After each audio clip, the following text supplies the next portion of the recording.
జానకి కలగనలేదు రాముని సతి కాగలనని ఏనాడు.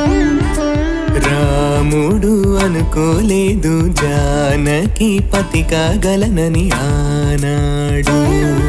ఆనాడు ఎవరు అనుకోనిది ఈనాడు మనకు నిజమైనది.